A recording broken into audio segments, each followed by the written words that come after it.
Vaishnav, hi. Nilambur രസമുള്ള സ്ഥലമാണ്. എന്തിനാ ശ്വാസം വിടണേ? ഞാനിവിടെ വന്നപ്പോൾ ചേട്ടനത് പ്രതീക്ഷിച്ചില്ല. ആ, അപ്പോൾ കുറേ അറിഞ്ഞിരുന്നേ വരില്ലായിരുന്നു. അല്ല, ഇങ്ങനെ നമ്മളങ്ങനെ കണ്ട് എന്താ ഇത് യൂട്യൂബിലും ഇതിലൊക്കെ കണ്ടിട്ടുണ്ട്, ഇൻ്റർവ്യൂസൊക്കെ കണ്ടിട്ടുണ്ട്. നീ കൂളാവ്, അതിനെന്താ. അപ്പോൾ കുറേ ആഗ്രഹിച്ചു കാണാൻ. ഞാൻ ശരത് സാറൊന്നും അല്ലല്ലോ. അല്ല, പക്ഷേ ഒരു ഈ ശരത് സാറിനെ കണ്ടപ്പോൾ ഇതേപോലെ പേടിച്ചാ? പേടിച്ചായിരുന്നു. പക്ഷെ നിങ്ങൾ ഭയങ്കര കമ്പനിയാണെന്നാണല്ലോ ഞാൻ അറിഞ്ഞത്.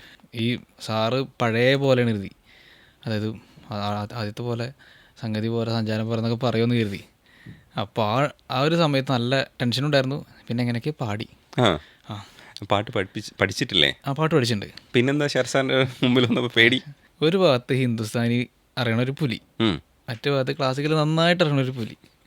ഇവർ രണ്ടുപേരുടെ ഇടയിൽ പാടുമ്പോൾ എന്തായാലും ഒരു സംഭവം വരും, പേടി വരും.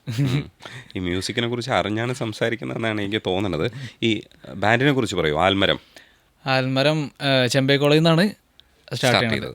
നമ്മൾ ബാൻഡ് തുടങ്ങണമെന്ന് വിചാരിച്ച് തുടങ്ങിയതല്ല, അതങ്ങനെ ബിൽഡായി വന്നതാണ്. നമ്മുടെ ഫ്രണ്ട്ഷിപ്പ് വഴി ബിൽഡായി വന്നതാണ്. എത്ര പേരാണ് അവിടെ നിന്ന്? എത്ര പേര്? നമ്മൾ 12 പേര്. എല്ലാം കോളേജിൽ നിന്ന്? എല്ലാവരും കോളേജിലാണ്. ഇപ്പം എങ്ങനെ പോകുന്നു ബാൻഡ്? ഇപ്പോൾ പ്രോഗ്രാംസ് ആയിട്ട് തന്നെയാണ്, നല്ല തന്നെയാണ്, കുഴപ്പമൊന്നുമില്ല. പക്ഷെ എന്നാലും ഇപ്പോൾ കുറച്ച് പ്രോഗ്രാംസ് കുറവാണ്. ശരിക്കും നന്നായിട്ട് സംസാരിക്കുന്ന ആളാണ് വൈഷ്ണവെന്ന് എനിക്കറിയാം. ഇവരൊക്കെ പറഞ്ഞു കേട്ടപ്പോഴും മനസ്സിലായത് കോൺഫിഡൻസ് ഉള്ള ഒരാളാണ്. പക്ഷെ ഇപ്പോൾ സംസാരിക്കുമ്പോഴത്തേക്ക് ഈ കോൺഫിഡൻസ് കുറഞ്ഞു. അതെന്താന്ന് വെച്ചാൽ ഞാൻ ഇവിടെ വന്നപ്പോൾ എന്താ പേര് മാത്രം പറയുന്നുണ്ട്, പക്ഷെ ആളെ കണ്ടപ്പോഴാണ്, ഇൻ്റർവ്യൂ ചെയ്യണ ആളെ കണ്ടപ്പോഴാണ് ഇദ്ദേഹമാണെന്ന് മനസ്സിലായത്. അതാണ് ഇപ്പോൾ പ്രശ്നം. ശരിക്കും എങ്ങനെയാണ് മ്യൂസിക് ജേണി ഇവിടം വരെ എത്തിയതെന്ന് പറയൂ. ഇവിടെ ഞാൻ 5ാം ക്ലാസ് മുതലാണ് സംഗീതം പഠിക്കാൻ തുടങ്ങിയത്. കുറേ ഗുരുനാഥന്മാരുണ്ട്. ഒരു ഗുരുനാഥൻ്റെ അടുത്ത് തന്നെ പഠിച്ചിട്ടില്ല. 5ാം ക്ലാസ്സിൽ നിന്ന് പഠിക്കുമ്പോൾ ഒരു ഗുരുനാഥനായിരുന്നു, പിന്നെ 10ാം ക്ലാസ്സിൽ നിന്ന് പഠിക്കുമ്പോൾ വേറൊരു ഗുരുനാഥനായിരുന്നു, പിന്നെ നേരെ ചെമ്പൈ കോളേജിലാണ് തുടങ്ങണത്. അവരൊക്കെ ഓടിച്ചു വിട്ടതാ? അല്ലല്ല,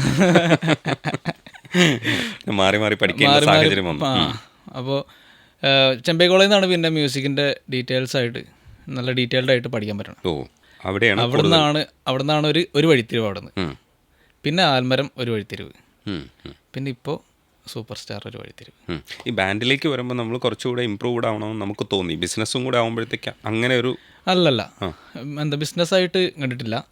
എനിക്ക് പാടണം, കൂടുതൽ വേദികളിൽ പാടണം, പിന്നെ ഇൻഡിപെൻഡൻ്റ് ആവണം. ഇൻഡിപെൻഡൻ്റ് ആവാൻ കൊതിച്ചെന്തുകൊണ്ടെന്ന് വെച്ചാൽ കുറേ കമ്പോസ് ചെയ്യും.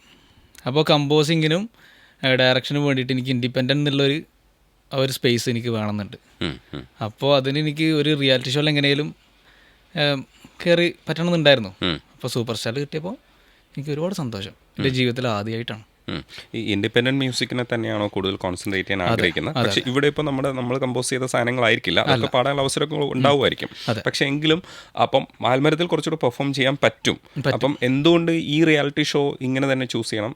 അത് എനിക്ക് കുറേ പാട്ടുകൾ ഡീറ്റെയിൽ ആയിട്ട് പഠിക്കണമെന്നുണ്ട്. അതൊരു കാര്യം. ഇപ്പോൾ ബാൻഡിൽ പാടുമ്പോൾ തന്നെ നമ്മളുടെ കയ്യിൽ നിന്നായിരിക്കും കൂടുതലും ഇംപ്രസേഷനൊക്കെ ഇട്ടുകൊണ്ട് പാടേണ്ടത്. അതുകൊണ്ട് തന്നെ വേറൊരു സ്ഥലത്തേക്ക് പോകുമ്പോൾ ചിലരുടെ ഇടയിൽ പാടുമ്പോൾ ഈ പാട്ട് ഇങ്ങനെയല്ല എന്നുള്ള ചോദ്യങ്ങൾ വരാറുണ്ട്. അപ്പോൾ ആ ഒരു ചോദ്യങ്ങളും ഒക്കെ ഒഴിവാക്കാൻ വേണ്ടിയിട്ടാണ് ഇപ്പോൾ ഇതിലേക്ക് കയറി പറ്റണം എന്നുള്ളൊരു ഡീറ്റെയിൽ ആയിട്ട് പഠിക്കാൻ ഭയങ്കര ആഗ്രഹം. ഇതുവരെ അങ്ങനെ ഒരു അനുഭവം ഉണ്ടായിട്ടില്ല. ഇങ്ങനെ ഒരു പാട്ട് കയറി മുറിച്ച് ഈ സംഗതികൾ ഇങ്ങനെയാണെന്നൊക്കെ ഇതുവരെ അങ്ങനെ ഒരു അനുഭവം ഉണ്ടായിട്ടില്ല. ഇവിടെ വന്നപ്പോഴാണ് മനസ്സിലായത് ഇങ്ങനെയാണ് പാട്ട് പഠിക്കേണ്ടത്. അപ്പോൾ ഇതേപോലുള്ള ഗുരുക്കന്മാരെ നമുക്ക് ഉപയോഗിക്കാൻ വേണ്ടിയിട്ടും അവരിൽ നിന്ന് കൂടുതൽ പഠിക്കാൻ വേണ്ടിയിട്ടും അതൊരു കുറച്ചുകൂടെ ഒരു ശരിയായിട്ടുള്ളൊരു വഴിയും കൂടെയാണ് അല്ലേ? ആ വേദിയിൽ നിന്ന് പഠിക്കുമ്പോൾ ഇതൊന്നും എനിക്ക് എന്താ കുറേ പഠിക്കണം എന്നുള്ളൊരു ഇത് മാത്രമേ, ഒരു കൺസെപ്റ്റ് മാത്രമേ ഞാൻ കാണുള്ളൂ. അത് നേടണം ഇത് നേടണമെന്നും ഞാനിപ്പോൾ ഒന്നും ആലോചിക്കണില്ല. എനിക്ക് കുറേ പഠിക്കണം, പിന്നെ ഇൻഡിപെൻഡൻ്റ് ആയിട്ടൊരു സ്പേസിൽ നിൽക്കണം. ഇപ്പം എത്ര വയസ്സായി? ഇപ്പോൾ 28 വയസ്സ്. അപ്പം നന്നായിട്ട് എക്സ്പ്ലോർ ചെയ്യുക. ഞങ്ങൾക്ക് അതിൻ്റെയൊക്കെ ഒരു ഫയർ, ആൽമരത്തിൻ്റെ ഒരു ഫയർ, പഠിക്കുന്ന ഒരു വിദ്യാർത്ഥിയുടെ ഒരു ഫയറൊക്കെ ഇവിടെ കിട്ടണം. നെർവസ്നെസ് ഒന്നും ഉണ്ടാവില്ല എന്ന് വിചാരിക്കും. ഇല്ലല്ല, പരിചയമായി കഴിഞ്ഞാൽ ഐ എം ഓക്കെ. അപ്പോൾ ആ മിടുക്കിൽ തുടരൂ. Thank you. Thank you. Thank U.